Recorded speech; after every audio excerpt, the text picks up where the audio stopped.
I'm not Christian, but I like really want to be, um, which I know is a weird stance to take, but like I devote a lot of my time to like trying to pursue it in the best way possible. But I do have a hard heart, as you said before, and when reading the Bible, sometimes there are some things that like I'm a very skeptical person, and sometimes there are some things that like turn me away, like repulse me, as you said. But I still like at the end of the day, I really, really want to be a Christian.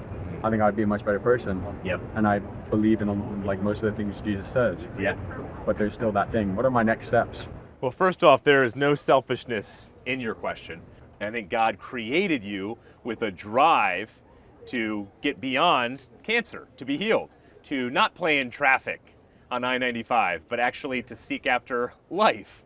There's nothing selfish in that. God created you to live, and not just you to live selfishly, like you said, but to actually want to reach out to other people and give them chemotherapy in order to heal their cancer. So there's nothing innately selfish about that question. That's human, and that's a healthy desire to live, not to die. The devil's Satan's the destroyer, right? He's titled the destroyer, so he wants you to die. And for me as a person, outside of something like manic depression, if I'm wanting to die and just live for myself in a nihilistic kind of way, I believe that's selfish, instead of wanting to serve others and glorify God. And so my question back to you is, why do you want to become a Christian so badly? And then secondly, what is really holding you back specifically? There are, like, I can admit fully that I'm a sinner. Like, there's some things that in my life that on my own I can't work through. Like, I can't work through that sin on my own. Yeah. I believe in a higher power, and I feel like it's called out to me as the Christian God. But the things that like my biggest questions are a lot of the times with the Old Testament. Like, there's some things that like I question. Like, there's a lot of questioning moments for me, in terms of like all loving. Like, the New Testament is very palatable for me. Like, I can read that and I can be like, I could be a Christian tomorrow. And I have these moments where I'm like, I could devote myself to Jesus now. But then there's that like questions, like the skepticism that just holds me back from that final step, I guess. Yep. All right, great question. I would encourage you, one, to doubt your doubts. Well, if I'm doubting God's existence or his love because he allows suffering, okay, well, where's that doubt coming from, in the sense of, well, who are we to say God doesn't have a good reason to allow certain types of suffering? We know many good reasons come and are connected ultimately to suffering. Good things can come from suffering. See how you doubt your doubts? So for me recently, I was just teaching yesterday on, oh boy, here we go, daddy brain. What was I teaching on yesterday? The second coming, but what, okay, Mark chapter 13, thank you, Dad. Mark chapter 13, where it talks about Jesus saying, atheists will come at us for this, and say, oh, see, it was about this generation, because Jesus said this generation will not pass away until these things happen. And it sounded like his return. But you get into verse 30 there, Mark 13, verse 30, and you go back to verse 4. See, atheists are going to push you on this one, and this rattled my faith. But I didn't doubt my doubts, and it didn't push me to go search further. See, that's the problem. I just let this doubt hang here, and I thought, wow, maybe this whole thing isn't real. You simply go back, and Jesus is explaining to the disciples early on in verse 4, these things, two of the most important words in all the Gospels. These things, what is he saying? Titus, the Roman general, would come and sack Jerusalem. Within 37 years of that teaching, so within the lifetime of those, majority of those who were listening, that occurred. It was not these things, my return, and he was wrong. You see that as an example? What are your doubts? And are you doubting in such a way where you're doubting those doubts rather than, I have this doubt and, oh, this is going to rattle my faith yet again. The earth, is it 6,000 years old? Does the Bible say that? That's going to rattle my faith. Oh, slavery, is that going to rattle my faith? You see what I mean? You got to slow down and say, okay, is there something to this? Or am I getting hoodwinked by my own overthinking or by this other atheist? But I love that you want to come to the faith partly because you want to get through certain repetitive sin. And that Tony Robbins and that Goggins and that, back to sweet Oprah, and others can give us a nice Band-Aid for our issues, but we see that they can't solve ultimately our real issue, which is a heart problem. It's only a Band-Aid. And so Jesus Christ would be the most reliable figure, I believe, out there who claimed to be God, who pulled off proving to be God through the resurrection. And so he has the answer to your deepest needs. We're very similar to Adam and Eve. Adam and Eve had a problem. They understood God's moral laws to be a way to stifle our freedom. Adam and Eve wanted to be free. I want to be free. You want to be free. Free to do it according to our own dictates, according to our own definition of what will bring us real happiness. So what they did was they busted through the boundary that God set up. And that's sin. It all comes down to, is God really good? Does he really want your best and my best, or is he out to rip us off, to give us a boring, dishwasher, dull life? No. Jesus Christ revealed God is good. You can trust him. Even though there are a lot of impulses, a lot of feelings, a lot of temptations that would drag you and me in a certain direction, that's wrong. He's good. So that's what you got to grapple with, the goodness of God. Is he really good? Can you really trust him that he draws those boundary lines to bring you real good life? One of my big questions, like one of the things that like intellectually holds me back, because Yes. I think without being fully like saved by Christ, the thing that's going to hold me back is my own like intelligence, my own doubts. One of the big things for me is like reading Genesis was hard. Reading Yes. Genesis was very hard because it goes against everything that I've ever read. Like evolution is something that like is proven to me, and it like stated against that. And I know there's some Christians that still believe in evolution, but I didn't know what to do with that or what to take. You bet. Sir, it's real simple. Is there any science in the Bible? No. Then is it possible for science to contradict the Bible? No way. There is no biology, no chemistry, no physics, no zoology, no astronomy anywhere in the Bible. Therefore, the person who says to you, the Bible contradicts science, either hasn't read the Bible or they have a very inaccurate definition of science. What is science? It is the study of process. Is there any study of process anywhere in the Bible? No, it does not exist. What does contradict the Bible is a particular philosophy of science that says, behind the process, there's no intelligent mind. That is not science. Science has nothing to say in answer to the question, is there an intelligent mind behind the process or is there not? And it is frank intellectual dishonesty to say the Bible contradicts science, because there's no science in the Bible to contradict 9th century science, 15th century science, or 21st century science. I'd like to say that I personally am very inspired by what you've come here to do today, to speak about a book that has changed your life and that you live by the teachings of every day. And I'd like to name another book which has taught me much the same. Everybody, this is Watership Down by Richard Adams, and within it, it contains the word of the father of all rabbits, El-Ira, and how he tricked the sun god Frith.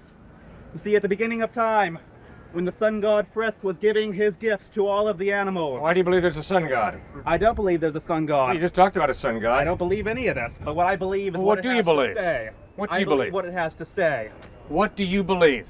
I believe that there are people out there who may wish to destroy you, people who may tell you that the way you believe things are different from the way we believe things, and thus that makes you the outlier, someone who must be scorned. You gotta be someone kidding who must me. be pushed away. You have a free will to believe whatever you want to believe. I got a free will to believe whatever I want to believe. Thus I alone will spread the word of El-Ira, and I will tell you, we must be cunning and full of tricks, and our people will never die. Digger, runner, hunter, there are people out there. What's the evidence that If you they will never catch die? you, they will kill you. What's the evidence you will never die? First, they must catch you, and I need not evidence. I merely need to have Thanks. faith. There you go. Blind, uneducated faith. That's gullibility, sir. That's not wise. That is beauty. That No, is it's the not beauty of the beauty. rabbit. No, it's not beauty. I love the rabbit as I love all of you. Well, I'm glad you Thank love. you. That's great. Have a lovely day. Thank Where you you very love much. people. That's great that you love people. That's exactly what Jesus taught. Love people. In the Bible, Judas betrays Jesus, and Jesus told him beforehand that he would. And of course, we all have free will. Like we know that we have free will here and now, but at least for Judas, it was predetermined, and he still made the choice to betray Jesus. And so I wrestle with it sometimes, even though it's predetermined, was he still free to make another decision if he wanted to? And with that decision, was he punished for it if it was already predetermined? Predetermined in the sense of he was going to that cross. The Father and he both knew he was going to that cross. So for Judas, his hand was still in the dish up to the very end. And so what did that signify? That even then, Jesus was giving him the door wide open to say, I want to repent, I want to change. I'm not going to ultimately go through with even more evil steps to hang one of my closest friends on the cross. So there's that tough balance, you're exactly right, between free will, but God already knows what's going to occur. And even the bad things fulfill his great purposes. So that's why for a Christian, we never are to look at things like suffering and evil and just say, oh, isn't that horrible? Isn't that always terrible? A good God would never allow these kinds of things. No, we're to look at evil and terror and suffering at times and not be masochists, but say we can grow through these things. I mean, look at Paul, look at Job, look at David, look at even Esther in a way. People grew through their suffering and pain. People also grew into realizing their great potential or their great downfall when they didn't live out God's calling on their lives. But God clearly has a calling for your life and for my life that's outside of space and time that he only knows and we don't know. And so he's not going to will us in the sense of turning us into robots or puppets on a string for him to decide exactly what step we're going to take. He's going to give us free will, but he knows what we're going to do. Okay. I don't know. It's like he knows what free choice you're going to make, I guess, if that's... Oh, let me give you two more then. In Isaiah, you have King Hezekiah. He wants to live longer, and he's sick. And God says, all right, I'm going to grant 15 more years to your life. But you have to bandage your own wounds. So I'm not just going to fully heal you, and I'm just going to give you these years all by myself as the great healer. He said, no, I will heal you, add years to your life, but you have to get up off your duff and actually go about the proper medical practice to extend your life. Or Acts chapter 26, you have Paul with the great shipwreck, and God says, the ship will be saved, but you must keep the pagan sailors from not getting into the lifeboats and taking off. Or the implication is it will perish. So there's, throughout the text, it's fascinating to your tough point. I can't fully get my mind around it either, and yet there's no contradiction. It just shows how does an omniscient, omnipotent God work with limited human beings who are not omniscient or omnipotent, that's for sure, in such a way where it's the combination of you have free will, but at the same time, God's sovereignty is very much still in control. Yeah, maybe it's just something we can't understand. Something that's like... Are you okay with that or not okay with that? Are you okay with mystery when it comes to God? Yeah. Or you're not okay with mystery? I mean, I guess I have to be okay with it. Yeah. But... Are you okay with mystery in the science lab? No. You're not okay with mystery in the science lab? No, you do everything you can to avoid, X factor, the kind of random variables. You do everything you can to keep it controlled. But that does mean that, even in like practical application, certain experiments just flop. And for example, like in biology and things like that, like it just doesn't work when applied to like living things versus in like a test tube. And so I guess it's nice to kind of try to like build your life in like a box where everything's predictable, but I guess it's not really like that. Yeah, because there's constants that you have to operate off of, even in the science lab. Yeah. Now, where do those constants come from? Now, do they just come by chance? Are they just somehow magically held together by chance by this universe? I have a tough time with that. I think there was a designer that actually designed and hold those constants together. I think that's much more likely, according to, I would even say, Occam's razor. Yeah. I don't like when atheist scientists say, oh, science will figure out everything. I call that science of the gaps. Oh, science is just going to explain everything. We just don't know it right now. Okay, so you think science is going to explain our seeking after truth in English literature, in history, in consciousness, free will, in understanding how exactly love works. I mean, there are so many categories, it's scary that science, just science, is supposedly going to be able to find truth in and be the ultimate arbiter of truth in all categories. That shows tremendous willful blindness of our age, sadly of this generation. And in some ways, many people are fighting back against it, but in others, I mean, even the generation behind yours, it's just blindly stepping out, oh, of course, science. Oh, of course, science. You can attain a lot of truth with science. You definitely will never be able to attain all metaphysical, philosophical truth, psychological, through science. So it's like the metaphysical, the things we can't observe, constants, Yep. you know, like complex things that we can't, at least right now, observe at all. How do you avoid just saying, oh, well, that must be God then? Because you don't buy into the Greek pantheon, you don't buy into Zeus and all the other Greek gods. The lightning came down. Zeus must be angry with us. Where in the world do we get from Jesus Christ that the lightning is about to strike you, so God must be angry at you? Nowhere. Quite the opposite. The reason why science started, really, was because right out of this great old book, the Bible, it starts with, in the beginning. So all of a sudden we start to get an understanding that this universe had a beginning, which is what science took thousands of years to finally start to say, oh, actually, they got it right a couple thousand years ago, those theologians. And so there's nowhere in the Bible where you get a God of the gaps. See, people who don't understand the Judeo-Christian God, they'll straw man and they'll say, oh, obviously, just like the Greeks, just like all the other ancient religions, there's the God of the gaps where, you know, there must somehow have been this God who was angry with you. And that's why you're suffering. You know, shame and honor culture teaches that. And science will help that person figure out one day that, no, there's physical and mental breakdown in the body, and that's medical. It's not a God issue. Okay, well, nowhere in the Bible.